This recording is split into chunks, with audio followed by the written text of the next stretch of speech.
You're now listening to Sound Talent Media. Check out more shows at soundtalentmedia.com.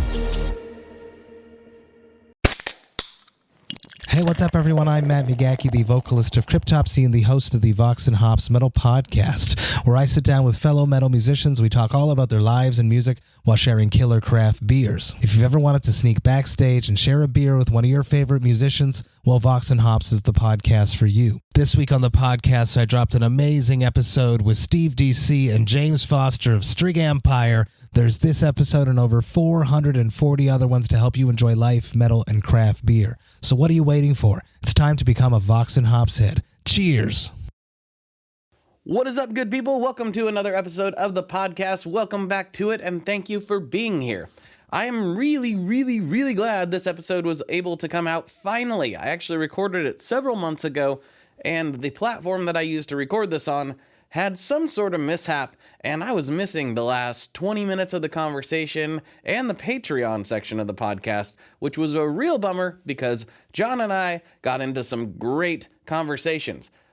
But I didn't actually lose it. We were able to get it recovered, and it is here for your audio enjoyment. Now, there are a few little disclaimers on this episode because, well, John was recording this in a green room, and once in a while there's a band sound checking and it's bleeding through like crazy, and he's using just the regular mobile stuff he would have on tour, you know, earbuds, laptop, that type of thing. So we made do with the situation at hand, but that doesn't take away from the fact that this was an epic conversation. He is an epic dude, and Baroness is an epic band. And did I mention Patreon earlier?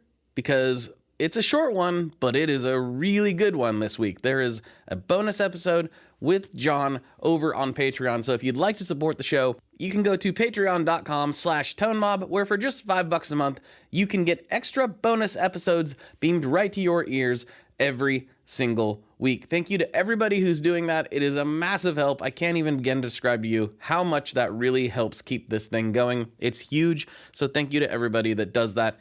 And thank you to you for listening to this, for clicking on this, for taking the time. I appreciate you. And without further ado, let's get into this episode with John from Baroness. Here we go.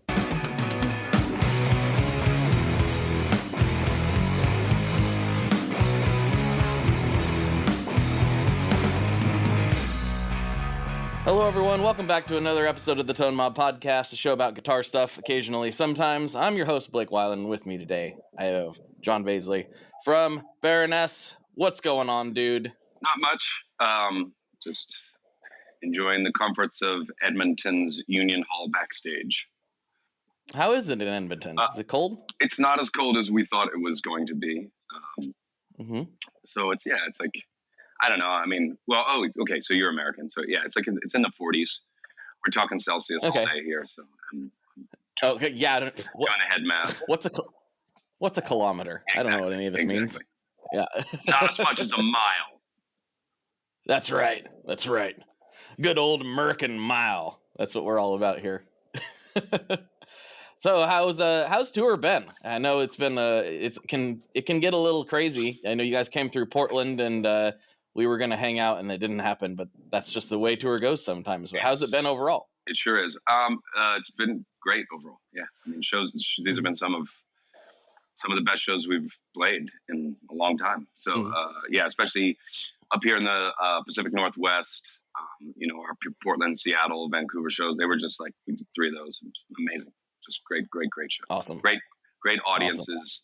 Yeah, it's been a lot of fun. Very cool. Well, this is supposedly a guitar show, so I suppose we can start with guitars. And you've had a lot of those over your career, and I know you're into fuzz pedals and all kinds of stuff. But what's the touring rig look like these days? My touring rig is at the moment I've got 3 guitars on tour. I've got two of my Fender Stratocasters. I've got an American Pro Series 1. Strat, just a tip, just sort of their stock model, 3 single coils, and then for our heavier songs, I'm playing an American Pro Series 2 humbucker single coil, though I will readily admit that I have yet to engage the humbucker I just keep it. It's got a coil tap on it, so I just keep it as a single, and it works fantastically better. Fender never needs to send me a guitar with a humbucker in it again, as far as I'm concerned. Anyway, those are my two those are my two Fenders, and then also on this tour, and this is the third guitar that I've been favoring for quite some time now, is a custom built Rickenbacker, which is, I think, in some ways a combination of two different models they've got. Although I'm gonna murder these numbers. Are you a Rick guy? Do you know the? I know what the 360 and the 330 are, and then all the other numbers. Yeah, good luck. So this is the guitar that I really, really have been loving recently, because it's such a great counterpoint to Gina's Telecaster. Is this Rickenbacker that's got it's got a sort of, that's like the neck that they put on it. It was from, I honestly can't remember the name of the model. It's the 600 series. It's got the sort of neck through design. Okay.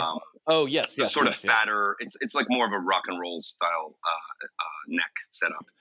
But then with the normal, it's the Tom Petty Damn the Torpedoes. I think it's a 620 or something. That's the majority of the body on it, and it's kind of like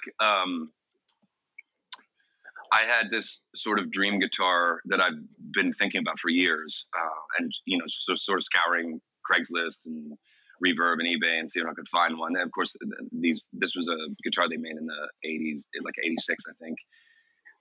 And I just really liked. Honestly, it was an aesthetic thing. I like this white sort of. I think they call the color tuxedo. So it's sort of like an antique white or an Olympic white sort of style with black binding, all black hardware. And they haven't made that guitar in ages. But I think the gentleman that runs the custom shop at Rickenbacker is a fan. He's like one of the part of the Rickenbacker dynasty family. And somehow I got in touch with him, and they seemed pretty excited to build me something custom. So having very little experience with Rickenbackers, I could only send them visual cues and aesthetic things, because I really didn't. I've never really been a Rick player until recently. So I didn't really know what to expect when they sent me this guitar. I think we received the guitar while we were in this remote location Airbnb that we had built as the studio for our most recent record, Stone. And I pulled this thing out of the case. I started handling it. It's a very, for me, it's a very different sort of feel than other guitars I've got. It's neck heavy, but unlike an SG, it doesn't do that. It's balanced, doesn't but dive, right. It's balanced, but neck heavy. It feels short. Because of just due to the way that the guitar is constructed. I mean, it's a full scale guitar, but it felt really weird. Like the fretboard was really flat. The strings had a little bit less of a radius to them than I anticipated. The neck's kind of like a big fat kind of D or C shaped neck. All things that these are all configurations that I typically shy away from because they don't normally work for me. But I'll be damned if it's not just one of the best playing guitars I've ever had. I mean, it loves the way that I play. So it's been, that and those two Strats have really been my, as far as touring goes, those have been my primary guitars. I have got some studio guitars that I just can't tour with that I really prefer. But yeah, that's it with the guitars. I got a big pedal board. It's got a ton of different pedals of all different types on it. And then I'm playing on this tour. I'm using a Roland JC120 and a Fender Princeton 68 reissue as my stereo amp setup. So it's kind of like, nice. I use the JC120 for power, clean, precision, punch. Then I use the Fender Princeton to offset some of the sort of clinical cleans of the 120. I get sort of a woollier, more tube driven sound. So it's been kind of interesting because to play in stereo to have the two both a solid state and a tube amplifier, both combos, of course. That's kind of our thing. And yeah, we've Gina's playing a similar configuration, like one big cleaner 4x10 Fender and then a little Princeton. and we've just found that there's this balance that she and I need to strike in order to. We're always after this, just an incredible guitar tone, and I don't consider an incredible guitar tone in Baroness good if it's only one person with this sort of interesting sound. What we try to do is we try to have very separate tonal characteristics, and that's due to the guitars, that's due to the amps. But beyond that, there also needs to be a little bit of balance. If we treat the guitars like an alto and a tenor, for instance, like you would, or like the difference between a viola and a violin, there's just a slight tonally, sure, like from EQ standpoint, yes, the instruments have different characteristics also, and the way that Gina and I have come to play, one of us is generally playing the higher part and one of us is generally playing the lower part. So there is an interesting balance that we find happens with certain configurations of guitars and amps, and pedal configurations that allow neither of us, like the goal is that when we play in sync, when we're playing a similar part, that it still sounds like two instruments being played. Like we really never benefit from having two similar sounds all of a sudden come into focus. So there's generally, one of us tonally has crafted their sound through the gear and the setup to create a little bit more, to occupy a little bit more space in the upper mids, where one of us is, typically a little bit darker and rounder down below. I'm usually the lower guy, and Gene's usually the higher one. But it's really like in terms of gear, because we're very, very, very, very invested in like searching for the best gear. But what we found is that vintage almost always benefits us. We found that stripping down from the more traditional rock setups, ergo, a Les Paul to a Marshall, which I think was the status quo 15 years ago.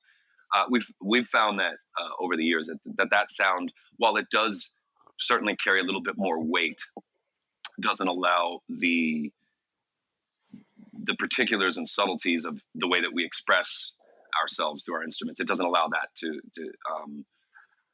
be as audible or as notable in terms of the way that that a live performance makes you feel. So we've opted very much for kind of like a typical blues or country setup. It's small combo amps, like a decent amount of dirt on the floor. We keep our amps clean, but we don't keep them pristinely clean. There's there's this thing I think that when I was growing up, you always heard these discussions about like vintage gear and like what made the classic rock of my era, meaning music from the 60s and 70s, really so special as compared to music from the 80s and 90s, was that the gear was by the 90s I was experiencing gear that was just entering that sort of solid state, affordable economic zone. So we sort of worked ourselves through across the length of our career back towards those more vintage styled amps, where they don't offer the same capabilities in terms of precision and total like sonic accuracy. The character that they give allows our playing to actually have a bit more expressiveness in it. So it's it is really like a gear setup where there's just 1,000 variables at play, and we're tweaking each one sort of night by night or tour by tour, week by week, to try to improve the tonal qualities of our sound so that they synchronize with the intentions of the music and the intentions of the bands. It's that's something that Gina talked about too when she came on, was trying to work together on this rather than just being singularly focused on what you sound like or what she sounds like. You're actually paying attention, like, oh, you're doing that. Okay, since you're doing that, that's going to inform the decisions I'm going to make over here, which is something that I feel like can get a little bit lost on people sometimes when they get into the tone chase. You tend to want to focus on yourself, and you start trying to just like, I want to get the fullest, biggest, most massive sounding thing that I can, which probably leads you. I think that's something that is very much like in like an epidemic among younger players.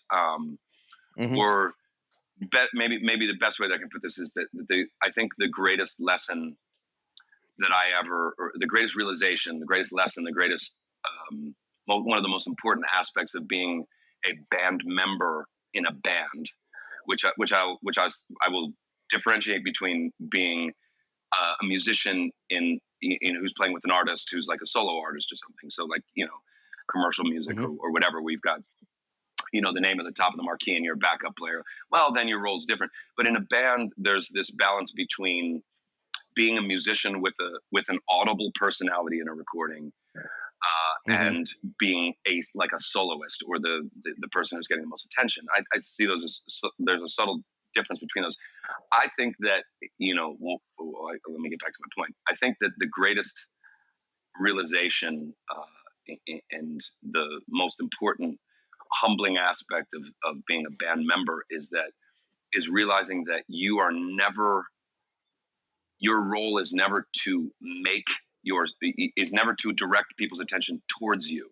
That actually causes quite a bit of it brings something into music writing, composition, performance that I don't think is helpful for a band like Baroness. Rather to say that the role that we share as band members and co-musicians is that I see my role as a support role for everyone else. So, for instance, rather than when Gina takes a solo, I don't think that's Gina taking the solo. I think that's Nick and Sebastian and I creating a place and creating a bed or an atmosphere or something compositionally where Gina's character that can then shine more brightly.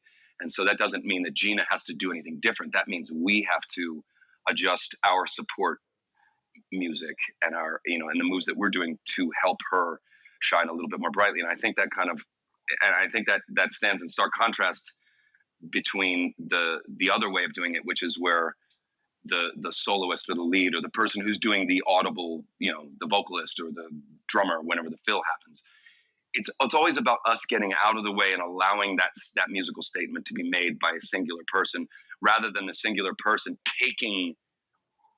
finding that space. That would be double the work. If as a vocalist, if I had to fight to sing on top of the music, that would be a kind of competition or a sort of dynamic increase that might run amok. Whereas the more sophisticated, subtler, more intuitive, more reactive thing, the thing that's based on band chemistry, is that when that moment comes that I, as a vocalist, don't do anything except express myself the way that I want to, where my bandmates create that space for the expression to happen. I think it's almost hard. It's hard to articulate. It's hard to say. It's just to say that the best musicians in the world are there to play with one another, not to be heard more than another. I think being heard and being part of music are two very, very different things. And I think the best lesson that anyone can ever learn is that, as a musician in the band, is that you're there to fulfill your role, not to be heard. If four of us are making noise, we're all heard. Do we want to be heard individually, or do we want to be heard working in concert and working together to create something that's not just a vocal plus a drum plus a guitar plus a bass, but music? Each one of us has tools in our toolkit that we're able to use to express ourselves. When we're doing it correctly, the four of us independently are using our individual and specified and unique tools to create a singular thing that stands above us, as if we're each different parts of a construction team building a house or something. That's a metaphor I like to use. Like you need an electrician, you need a painter, you need a carpenter, you need a brick mason, whatever. So we're all doing that, but none of us are. I'm trying to build this structure. It's not me, it's us. So I think it's an important, I think it's a very, very important thing. And it's something that's very, very difficult to do, because even having played in this band for, 20 plus years and been some kind of musician my whole life, like you are also always trying to be heard, because here we are playing loud music. So it's just, you just have to humble yourself. You have to supplicate yourself in front of the song and say, the song's more important than me. The song's more important than any one of us individually. The only way for that transcendent performance to happen that, you know, that really blows us away and blows the fans away. The only way for us to do that is to act as a singular entity and to let that bigger thing happen above us or outside of us, or, you know, and around us. Mm-hmm. Yeah, taking the construction metaphor like a little bit further, that is a world that I'm pretty familiar with. If you have the best drywall person on the planet, and they're just the best, and they can make it the smoothest, and the finished product's incredible, but if they lay over all the electrical outlets in the process, you know, Right. it doesn't do anybody any favors, Yeah. right? So to continue this metaphor, then you have to Mhm. consider that, you know, because I think it's a good metaphor. So I hope we're not stretching this too far, but in order for the structure, the song to efficiently be built, you have to have the four operators operating independently, but simultaneously in coordination with one another. And we have to be able to work around one another without forsaking, neglecting, or overshadowing one another. It is very much like there's no way that there's no way the four of us could walk into a room and have it immediately. It takes work. It takes practice. It takes regimen. It takes routine. It takes, with regards to live performance, and I guess in a certain extent to studio performance, you sort of have to read the room while you're writing it, or while you're writing or performing. So on this tour where we've got roughly an hour and a half, which for us is a good amount of time. We certainly do a different thing when we're playing longer sets, and we certainly do a less interesting thing but more efficient thing when we're playing shorter sets. But we have to read the audience a little bit, and we have to decide subconsciously in real time if the audience wants the song slower with a deeper pocket and like a more of a groove, or if they want it more excited and amped. And I think that's the exciting thing about playing music the way that we do, is there's room for the vast majority of our songs, maybe 90% of our songs have a sort of dynamic fluidity that we like to think we're perfectly in control of in the live setting, where we can actually take a finite number of songs, like a set list. We can play the same set list 10 nights in a row, but present it in a slightly different way each night, dependent on how the audience gives us cues to react. And it's just this process over decades and decades of playing music, where you learn that for Baroness live, as opposed to recorded, when we're recording, it's four of us. It's four of us acting together.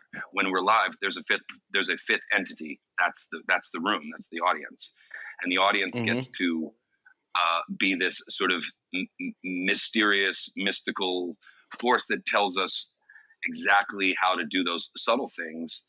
And so music, so for me as a musician, I just got to play the song 10 times in a row. I don't feel like it's ever the same presentation, so I'm always pretty interested in seeing where the music goes. And so because I really think live music is this wonderful opportunity, not just to bring the songs that you've recorded, the songs that people love on record, to the stage and play it for them competently, but to give them something that's a little bit more. I don't think it's appropriate for all bands, but I do think for Baroness that we really appreciate those aspects of our music that grows more through the live experience. Where some of our songs kind of 10 years later are like wonderfully different things. We just try to keep it's always about keeping the integrity of the original intact and everything like that. But it's based on the personnel in this band. This is Nick, Sebastian, Gina, and I have developed a chemistry where we're moving. We want to be excited every night when we're playing. We don't want to have to do the same thing every night. So we found like interesting musical ways of keeping each show a little bit different. And I think we've seen that one of the results of that is, occasionally we've got like groups of fans that'll travel to see 3 or 4 shows in a row just because they anticipate those differences. They want to feel that different experience that the room gives, that the different audiences bring, and that subtle changes to our set list will bring. Hi, I'm Vincent, and I'm here to talk about the Maris Mercury X. My dad's always going on and on about how cool Maris is. He really went off on one about the Mercury X the other day.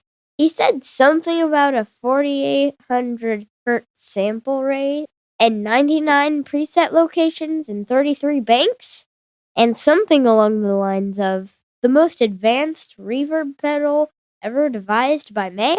That's all true, but I only care about one thing. This pedal sounds sick. So make sure you check out the Mercury X and all the other fine products at maris.us, as well as fine retailers worldwide. All right, Dad, now can I have my Pocky?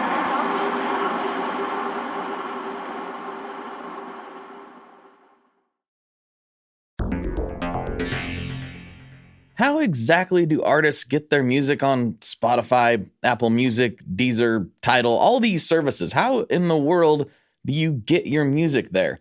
Well, in the past, you had to use something called a record label. But these days, you can use DistroKid. DistroKid is the absolute easiest way to get your music up on streaming services.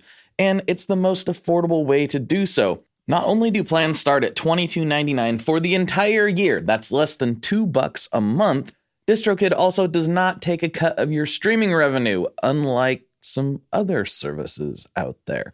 Even better if you sign up by going to tonemob.com/distrokid. That's tonemob.com/distrokid. One more time, that's tonemob.com/distrokid. You'll get 30% off. That's right, 30% off their already extremely reasonable prices. So go to tonemob.com/distrokid and get your music out there.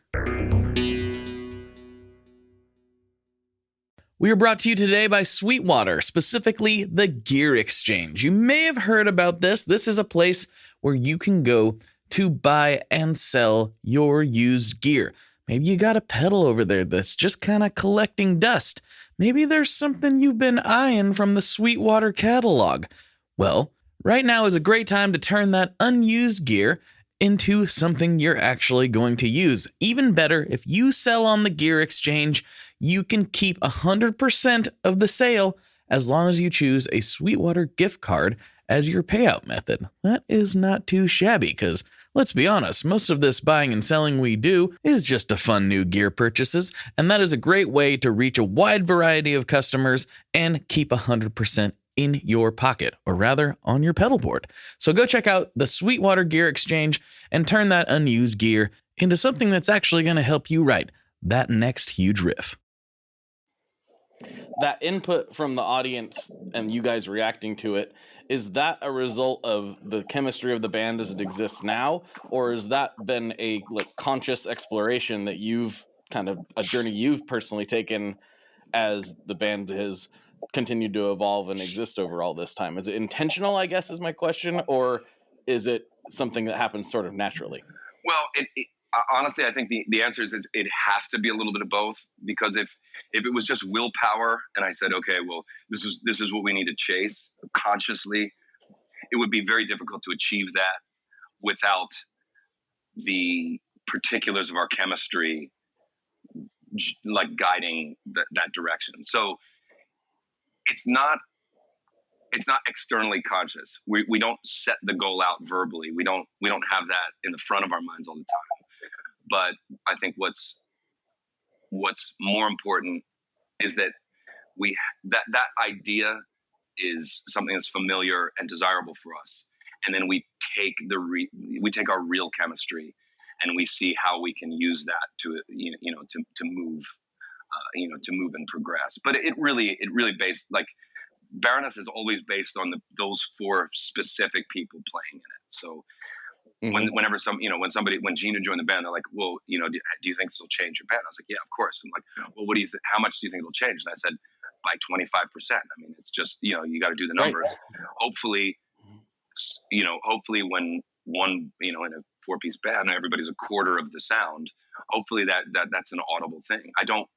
It would be unfair and sort of presumptuous of me. And I think maybe detrimental to the music if our current lineup was living fully in the shadows or in the reflections of the musicians that had come before them, I think that would be unfair, and I think it would stymie any kind of musical growth that we would have. So, we're always trying to ascertain, amongst the four of us now, because this is a fairly stable lineup, what we know each other, and we know how each band member reacts to things. So a lot of times we do things that help, like I said, it's like to help Gina shine a little brighter as when she's playing a lead, or to help Seb's fills have the space that they need to really hammer home on an audience, or to, that the band will sort of create a little bit of a breath or a pause when I've got to deliver an important line. And those are the sorts of things those are the sorts of things that we develop. Although I'll admit it doesn't ever feel like it's a very conscious decision. It's very intuitive.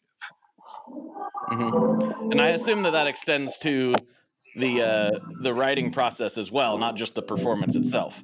Like when you're sitting down to write Stone, you're thinking about that stuff. Yeah, I mean, Stone was built on pieces of music that we had all written individually. We came together and just had a brief, with each song we'd have a brief sort of here's whoever wrote the majority of the song, here are the parts. Very little explanation about the theory behind the parts or the keys or the chords or whatever. More like, here's the music, listen to it, feel it, and then we would rehearse, kind of jam for 12, 13 hours a day, usually for a day or two, before the composition had come in, before the arrangement would show itself, would make itself apparent. And then just before we had really locked it in and really started scripting all the details, and this feels going to be this and let's get the lead to do this and blah blah blah blah. We would just go, okay, well this isn't a really, we all understand the arrangement now, if not the particulars.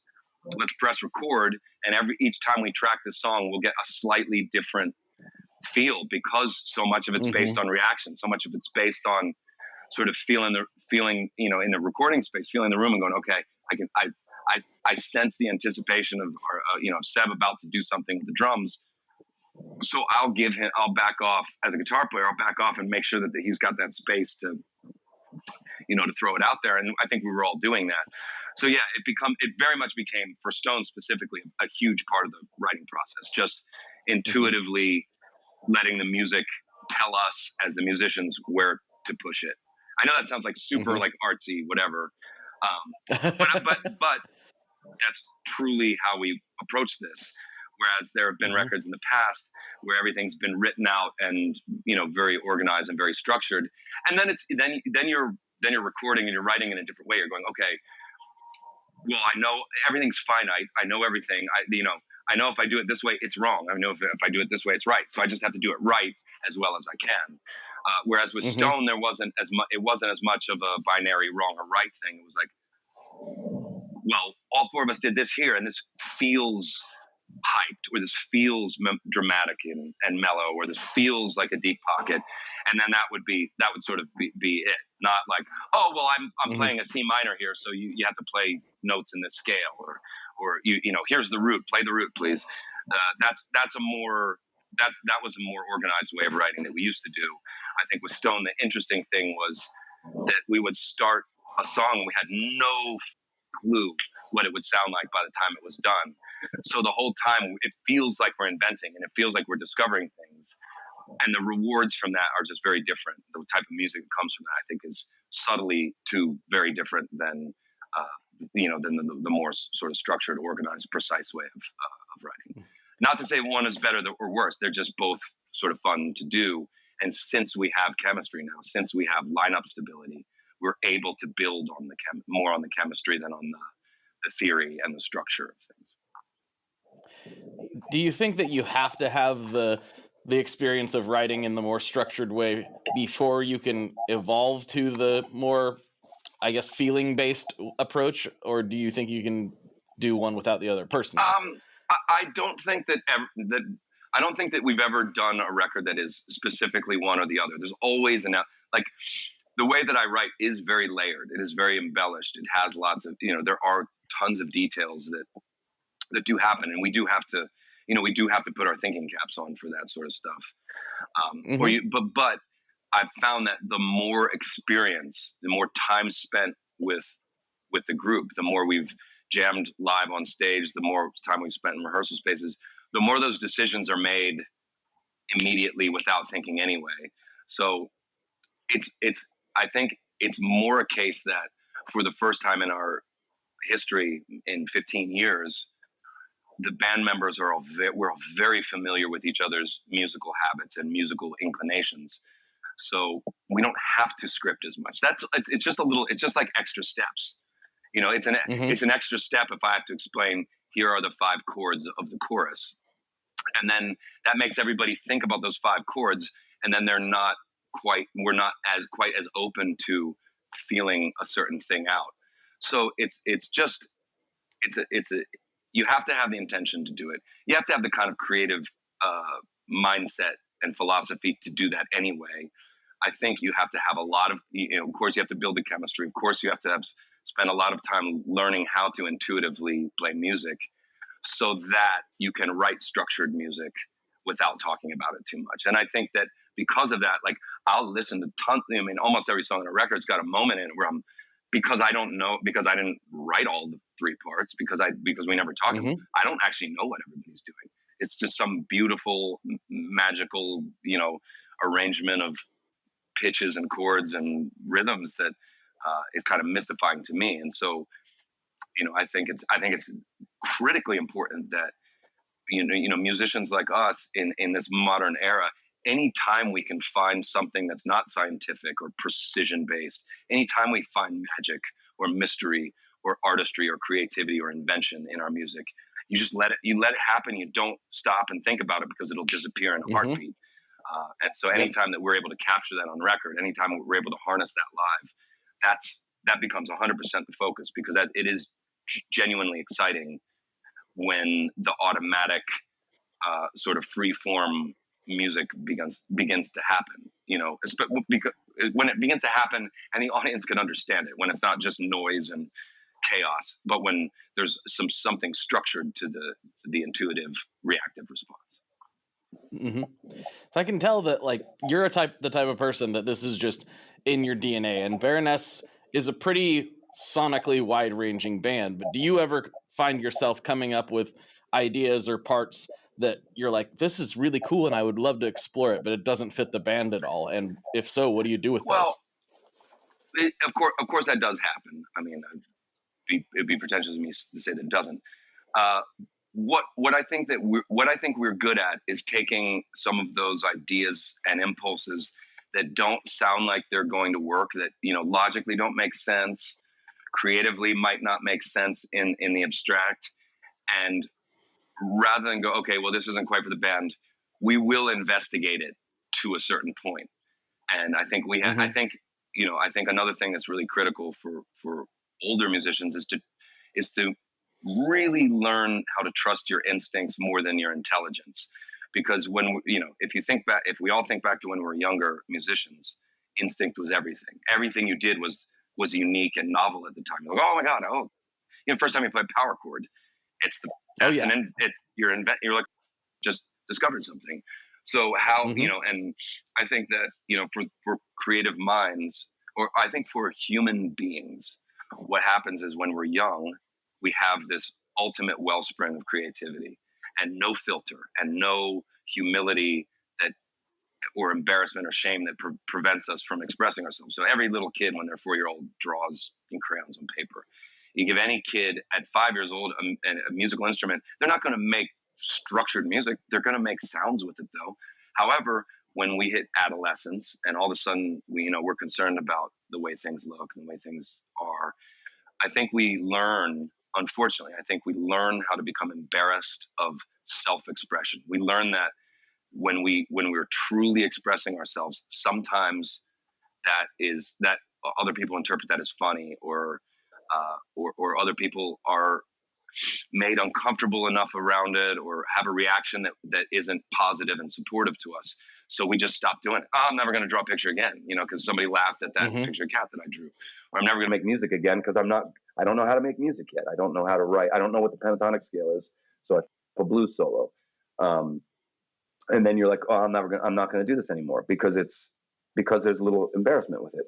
I think that I think for a lot of us that are still in a creative field, we just learned how to ignore that, or we learned how to take that criticism and use it to make our, to express ourselves better, more fluidly, more accuracy.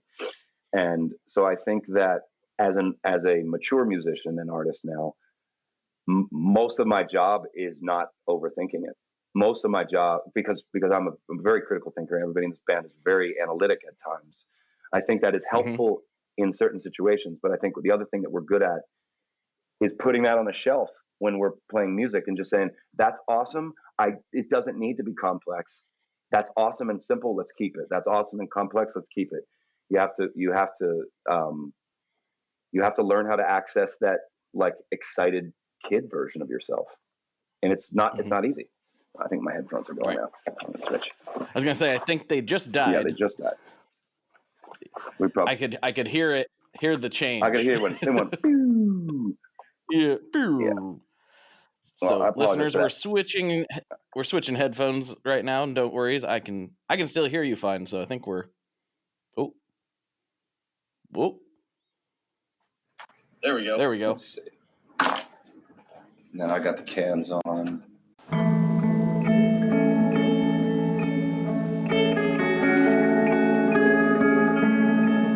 Hello there. I'd like to introduce you to your new best friend, the Chase Bliss Audio Lossy.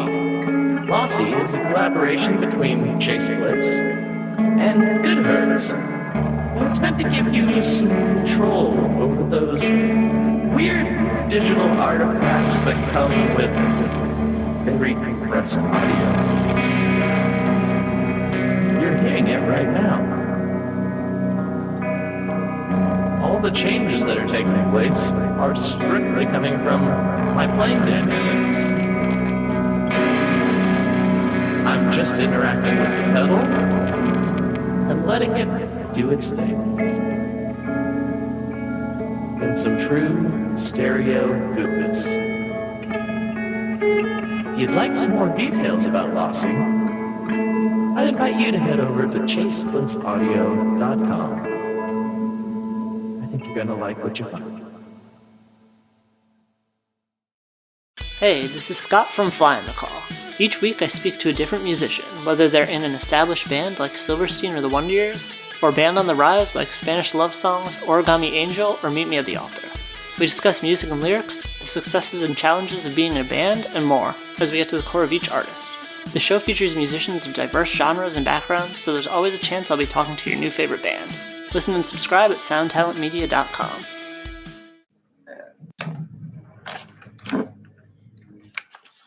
All right, can you hear me? I can. Can you hear me? I can hear you perfectly. Okay, perfect. That actually sounds better. Does it? Even. Well, good to know. Yeah. Of course, I'm now hearing the rest of the venue better too. So it's you take one or the other. It's all good. Yep. All right. Cool. We'll just. I don't know if I'm going to cut that out or not. I might just leave that all in there. We'll see. Authenticity. Yeah, that's right. That's right. So I did want to ask you, this is probably a good point to make a little pivot here. You're obviously, I'm sure a lot of your fans know, but I'm not sure if my listeners do, that you're a very accomplished visual artist as well. Do you get a chance to talk about that very much? Because I would love to know when you got started with all that, because it's very impressive to me. I think the first time I noticed your art and then figured out it was you later was the Darkest Hour album cover. I was just like, this is insane looking, and went and looked you up, and I was like, oh, I already listened to this band. This is crazy. So can you talk about your origin story, your superhero origin story with doing all that, and how that ties into your living your creative life, so to speak? Well, I mean, I think that I feel fairly certain my parents are correct in this assessment of me, but that, you know, I was always a very creative kid. I was always just, like, from a very young age, meaning before I remember having impulses, I've always sort of had this need to create things, you know, like if I see blank space, I need to fill it with, whether that's visually or sonically or lyrically or whatever.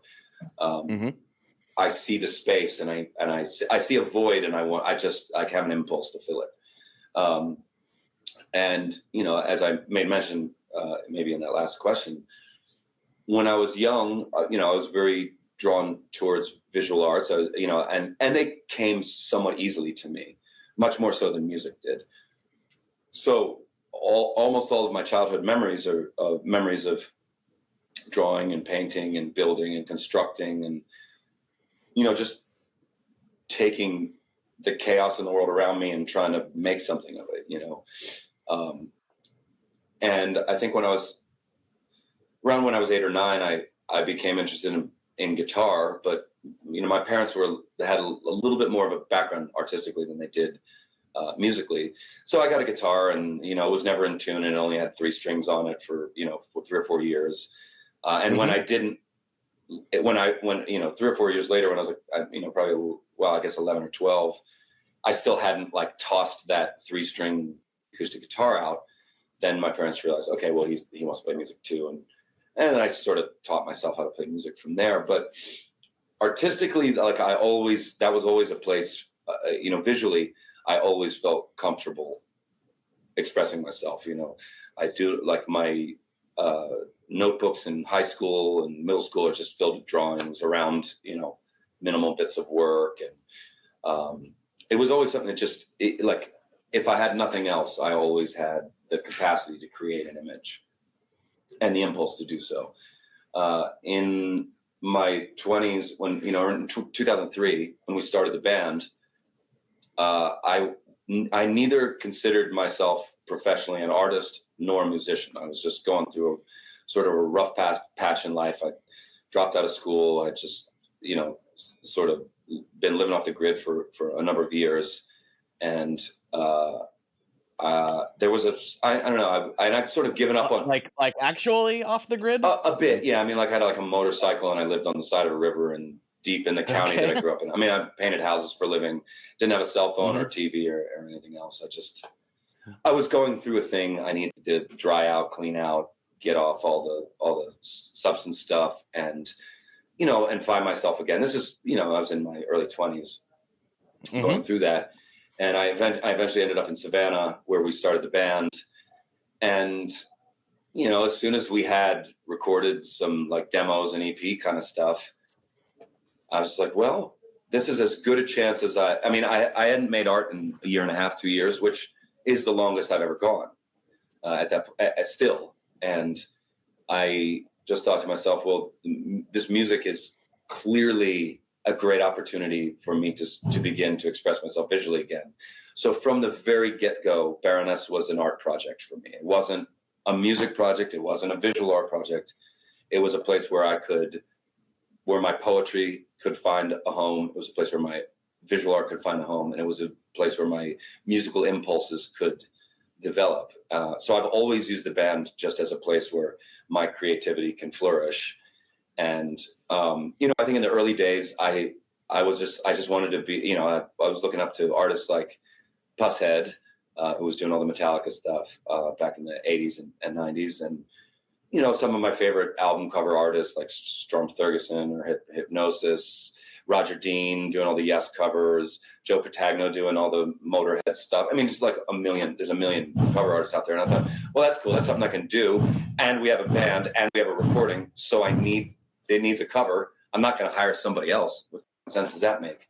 So with our first EP, I started teaching myself how to use Photoshop, which I barely use still. But I started making artwork for the band and starting to generate a visual identity for us. And simultaneously, we were on tour all the time. We were a punk band, so we were just playing house shows and VFW halls around the country. And if I met a band that I liked, respected, loved, thought was awesome, I would offer to do T-shirts and merch designs for them. And I did them basically for free, I think, in the first early years. And I've always had like a sliding scale. Like I realized being both a musician and an artist, that it's very difficult to afford the respectable rates that artists need to survive. And as a musician, you don't have any money anyway. So I came up with clever ways of creating very affordable artwork for punk bands, and then making prints myself. And just, I'm not making money off of you. I'm going to make money independently. You guys have the design and go for it. And I was working for Pig Destroyer and Darkest Hour, Skeleton Witch, like a lot of like early 2000 grindcore bands and hardcore bands, stuff like that. And eventually people knew my work, and I got bigger and bigger opportunities. I got to do, the Pig Destroyer thing, I think, was the first big record that I got to do. And with that one, I swung for the fences. At that time in extreme metal, the aesthetic was very like masculine, very evil, very brutal, very in your face. And I thought, well, wouldn't it be kind of a cool thing if I imbued something that was sort of lovely and sensuous and feminine and beautiful into a world that requires a sort of brutality and ugliness, and what I thought would be kind of shocking to their fans. And I think maybe it was a teeny bit, but then that sort of became the status quo for like extreme music. Like there's all of a sudden there's always like feminine forms and flowers, and it became a lot less masculine. So I thought that was like a really fun time for me to be making album artwork. And then as time went on, I branched out. I always put an undue amount of work into the Baroness covers, but at this point I've done I try to do interesting projects, and I've been fortunate, and I've only ever worked for bands that I love, respect, and that I think are doing very exciting things. So I've never had to really like take a job just because I needed it. Mm-hmm. Yeah. Well, and outside of that, when I was doing a little digging, because I did want to talk to you about this specifically, I saw you did a cover for Gillian Welch. Yeah, too, one of my favorite songwriters of all time. Period. She's incredible, absolutely incredible, and it's just it's a funny kind of weird combination of worlds I've found myself living in lately. Whereas I've always been into heavy music and more extreme music, but I also grew up on country, and I very much love that stuff as well, especially when it comes from a genuine place. Yeah, you and me both. Yeah, so it was a cool thing. I did not know you did that for her, so that was like, oh man, my worlds are colliding. Yeah, and I think it's a little bit funny. I mean, I understand that people are sort of shocked by that, or but I think now it's not as surprising to our fans that I am like deeply invested in folk and country music.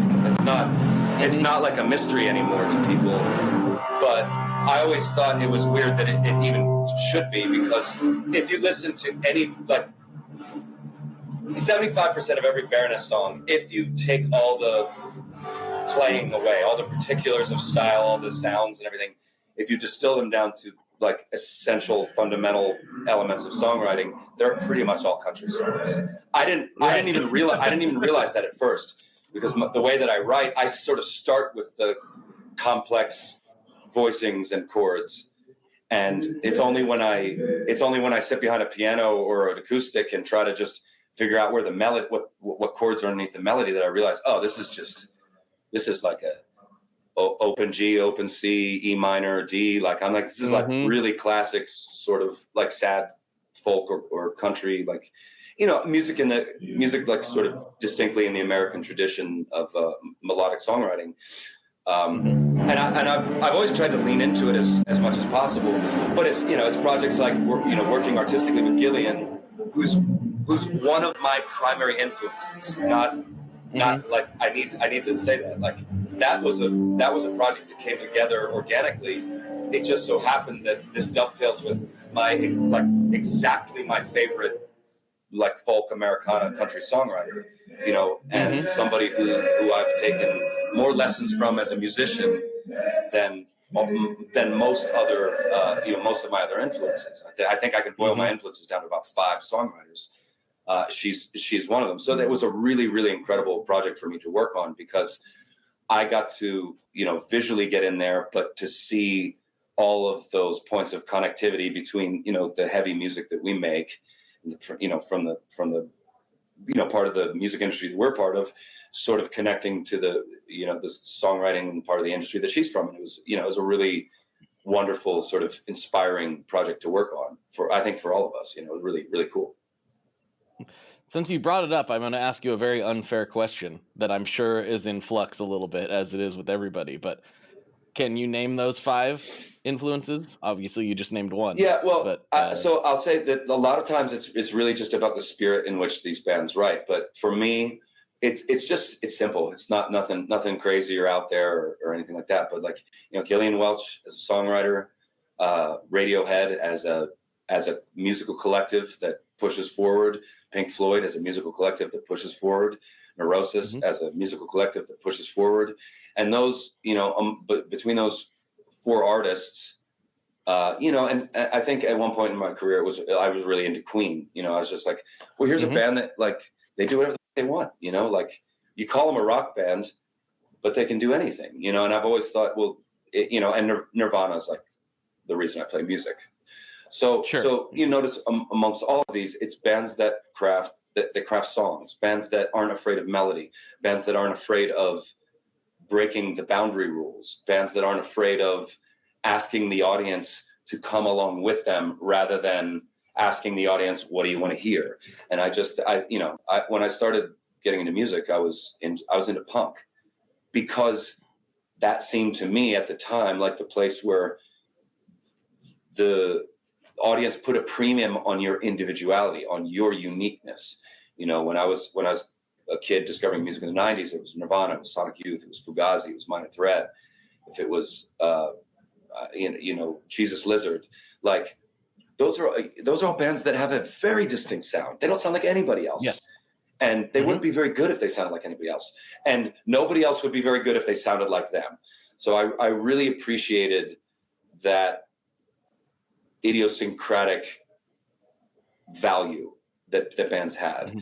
It seemed like, okay, well, you start in whatever, you know, they all came from whatever scene they came from, largely like punk, kind of punky scenes, or in Gillian's case, like she comes from the tradition of like American songwriting.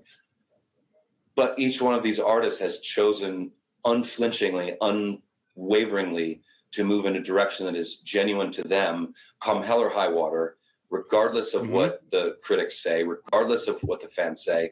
And I think that is absolutely critical to the survival of healthy music, and there's a million ways to put it, but one way is to say that you as an artist have an obligation to take the audience, to take the listener somewhere. I don't think people want to listen to music to hear what they already know. I think people want to hear music to hear something universal of themselves in that music that they can relate to, and then to follow the artist on that journey and see what happens. You know, maybe you learn something, maybe it opens your eyes, maybe it makes you excited, maybe it makes you feel sad, maybe it allows you to access feelings that you wouldn't otherwise. That's what music can give to us. So I think that we as artists have a duty to take people somewhere. And, you know, it's like Star Trek Next Gen, man. We're just trying to go somewhere new. We're just trying to find a new place and to invent, you know, just to try in the course of a career in music to generate something unique and original. It can't happen all the time. It's impossible, you know? So the goal is always to be better songwriters, be more interesting, to discover new things, and to keep the spirit of what we've always done intact, not to lose ourselves along the way. I love that.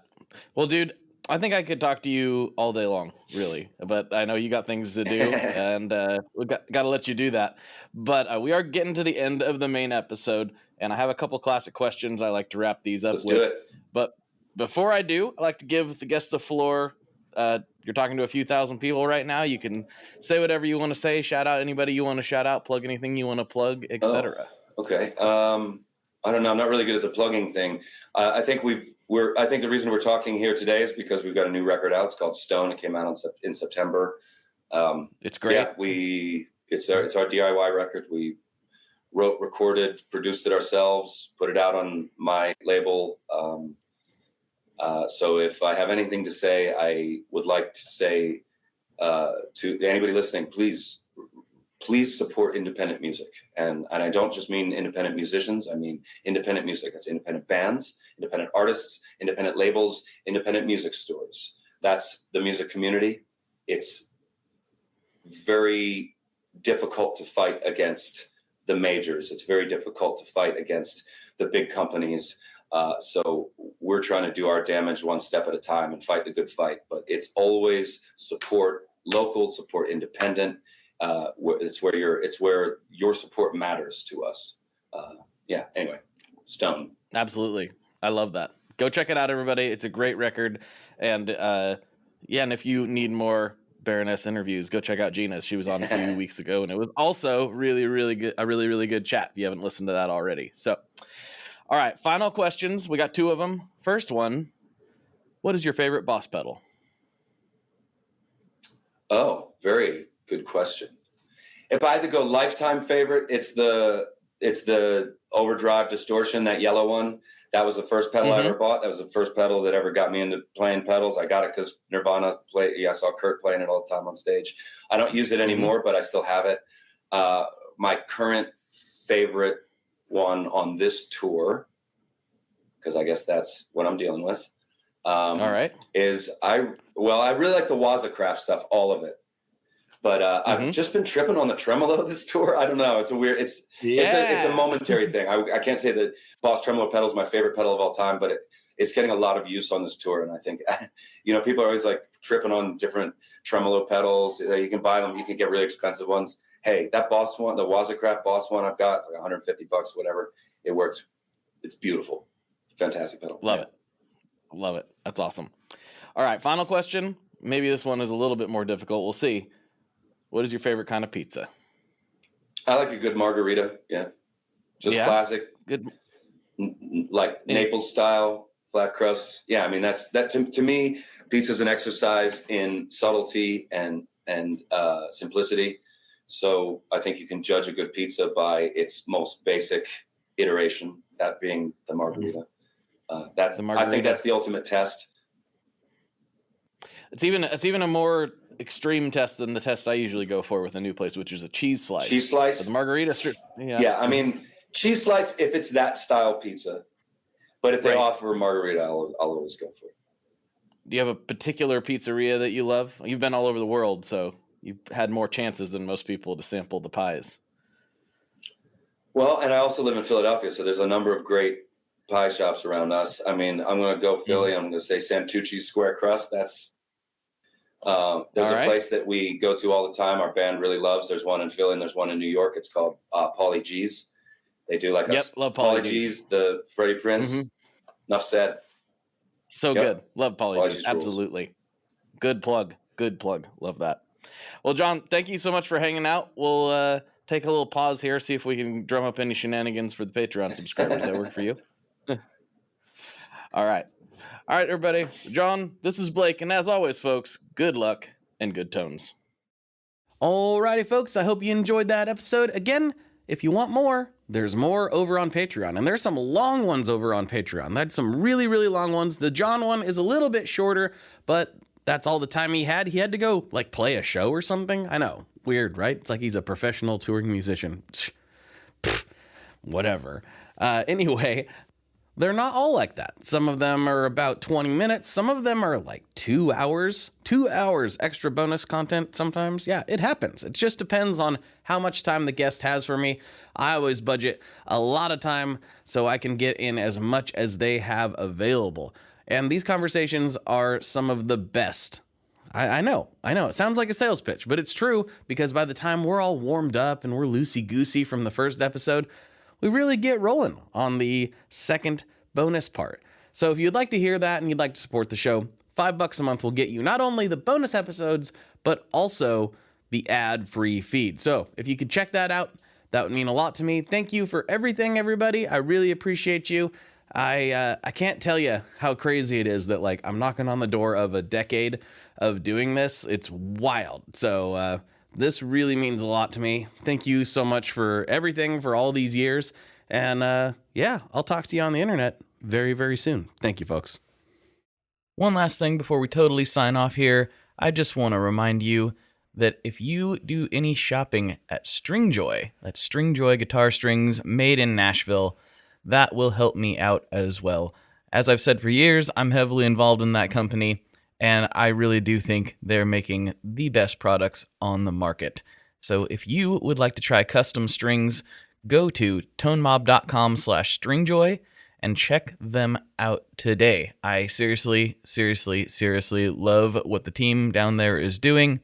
I help them out with all kinds of things, and by you supporting them, you are also supporting me as well. And hey, you need some strings, so why not get some custom strings just for your guitar and playing style? Again, the link for that is tonemob.com/stringjoy, and that will take you right to their website, and you can do all your shopping through there, and that will help everyone involved out. So thank you very much. Talk to you next time. We are brought to you by the wonderful folks at Gun Street Wiring Shop. Yes, Gun Street Wiring Shop. I've talked about them before. I used to say based out of Bend, Oregon, but guess what? Sean moved to my neck of the woods. Sean's in Portland. Sean is awesome and has helped me with a bunch of stuff lately. And if you have wiring needs for your guitar, he can help you too. If you want to get weird with it, he can get weird. If you just need to spruce things up a little bit, there's your guy. He takes all the guesswork out of doing your guitar wiring, and he makes it simple, and his customer service is top-notch, and I can't say enough good things about Gun Street as a company. I really respect Sean and what he's all about, and the product is top-notch. I've got 3 different guitars that now have Gun Street harnesses in them, and I could not be happier. So go to gunstreetwiringshop.com and check them out.